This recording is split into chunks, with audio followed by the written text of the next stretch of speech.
Chinese बहू। Chinese बहू हमारी याद तो है ना आपको? भूले तो नहीं ना?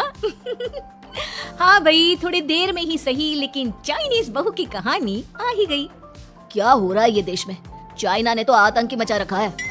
अरे क्या हो गया, क्यों चाइना को कोसता रहता है? भूल मत, तेरी ससुराल चाइना की ही है।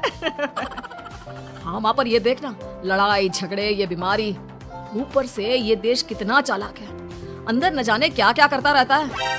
तभी अंदर से बहू की चिल्लाने की आवाज आती है। अरे क्या हो गया बहू, क्यों चिल्ला रही है?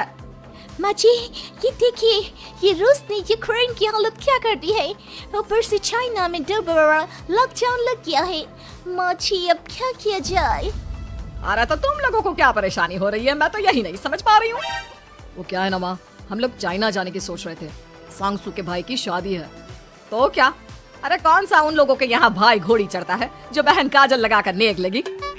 माँ जी, उसकी आंखें बहुत छोटी छोटी है, उसमें या तो पुतली रह सकती है या काजल।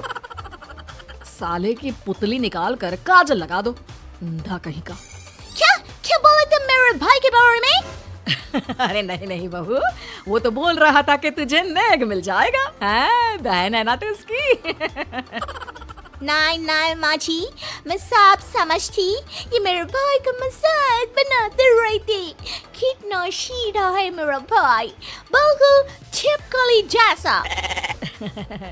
नहीं नहीं बहू, सीधा गाय जैसा होता है। सही पकड़े हैं माँ जी। हाँ, तो मेरे भाई की शादी है, मैं चाइना जरूर जाऊंगी। तभी एक पड़ोसन आ जाती है। अरे नहीं नहीं बहू, तू कहीं ना जा, हम लोगों का मन कैसे लगेगा तेरे बिना। ले बहू, तेरे भाई के लिए ये शॉल रख ले, हमारी तरफ से गिफ्ट कर देना। अरे सब कितने अच्छे हैं, मेरी चाइनीज बहू को कितने प्यार से तुम लोगों ने एक्सेप्ट कर लिया। सच में बड़ी भाग्यशाली हूँ मैं। कैसी बात कर रही है? ये तो हम लोगों के देश की खूबसूरती है कि हर किसी को दिल से अपना लेते हैं, बस वो भी दिल से हमें अपना समझे। कैसी बात कर रही हैं आंटी जी? मेरे लिए आप सब सासू माँ जैसी ही हैं। मुझे भारत बहुत अच्छा लगता है, ये सबसे अच्छा देश है, मेरा भारत महान। वैसे भी लड़के की शादी जहाँ होती है वो तो वहीं की हो जाती है ना। जीती रे बहू, सही बोल रही है। औरत तो होती ही पानी की तरह है, जो जहाँ जैसे रखे वैसे ही शेप ले लेती है। आंटी जी, ये थोड़ा सा ज्यादा हो गया, समझ नहीं आया। नो प्रॉब्लम, मैं चाय बना कर लाती हूँ। फिर क्या, वो दिन भी आ जाता है जब बेटे बहू को चाइना जाना पड़ता है। वहाँ जाकर बहू का भाई कहता है, मेरे बहन आ गए, मेरे बहन आ गए। मैंने सबको बोला कि सब हिंदी में बात करेंगे, नहीं तो बहन नाराज हो जाएगी। थैंक्स बॉय, हिंदी मेरी भाषा है, आप मुझे उसी में बात करना अच्छा लगता है। आपने जीजा जी से मिलो। ओ बहन, तुम अंदर चलो। सभी बहू को अंदर लेकर चले जाते हैं, लेकिन सांगसू का पति, वो तो बेचारा चाइना के ससुराल के आंगन में अकेला खड़ा रहता है। काफी देर तक जब कोई उसे नहीं पूछता तो वो माँ को घर पर फोन करता है। हाँ बेटा, पहुँच गए ना कुशल मंगल? हाँ माँ, लेकिन सांगसू पता नहीं कहाँ है, वो तो अंदर गई है तब से बाहर आई ही नहीं। अरे कैसी बात कर रहा है, तो तू अंदर चला जा, तू बाहर क्यों है? अरे दामाद है तू वहाँ का, उन लोगों ने तुझे बिठाया, चाय पानी कुछ नहीं पूछा? नहीं ना माँ। तभी सामने से सांगसू आती है। क्यों आप अभी तक तैयार नहीं हुए? और ये बैग लेकर क्यों कमरे से बाहर आए? इसे वहीं रख देते। कमरा? कौन सा कमरा? अरे कैसी बात कर रही हो, जब से तुम अंदर गई हो मैं बाहर ही तो खड़ा हूँ। बहू को बहुत हैरानी होती है और गुस्सा भी आता है। तभी उसका भाई और माँ आ जाते हैं।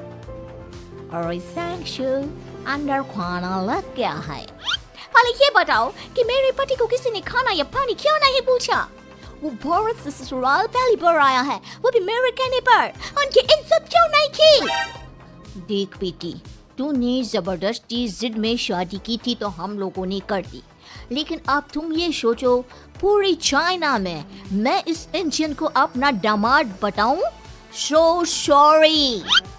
हाँ सांगसू, और तुम भी चुप रहना, नहीं तो वो लोग मेरी शादी तोड़ देंगे।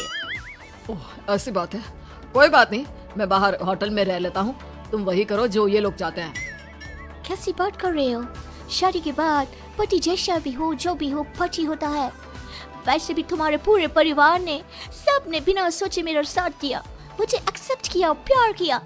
मैं अपने देश में आपको अकेला कैसे छोड़ सकती हूँ? ये हिंदी फिल्म का ड्रामा बंद करो, मैं अब ये बर्दाश्त नहीं करूँगी। चुपचाप अंदर चलो, नहीं तो ये शादी वादी यहीं खत्म करके इसे अकेला ही इंडिया जाना पड़ेगा। कैसी बात कर रही हो माँ, ये मेरी बच्ची है। नहीं छा, हम लोगों ने यहाँ वकील को बुला लिया है, जिसके बाद अब तेरा तलाक करा के हम यहाँ के चाइनीज लड़के से तेरी शादी करा देंगे। अरे कैसी बात कर रहे हो? हम तो यहाँ तुम्हारी शादी के लिए आए थे। नहीं, मैं सांसू के बिना नहीं रह सकता हूँ। हाई वोल्टेज ड्रामा होने के बाद से ही सारा माहौल खराब हो जाता है कि तभी एक लड़की आती है।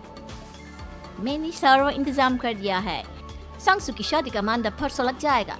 तब तक इसके पति को कमरे में बंद कर देते हैं। सभी सांसू के पति का हाथ बांधकर उसे कमरे में बंद कर देते हैं। ये क्या कानूनी है? हम लोग मेरे पति की शादी नहीं कर सकते हैं। मैं किसी से शादी नहीं करूंगी, ये साफ बात है। पहले मैं अपनी शादी करूं, फिर तेरी भी शादी करवा दूंगा।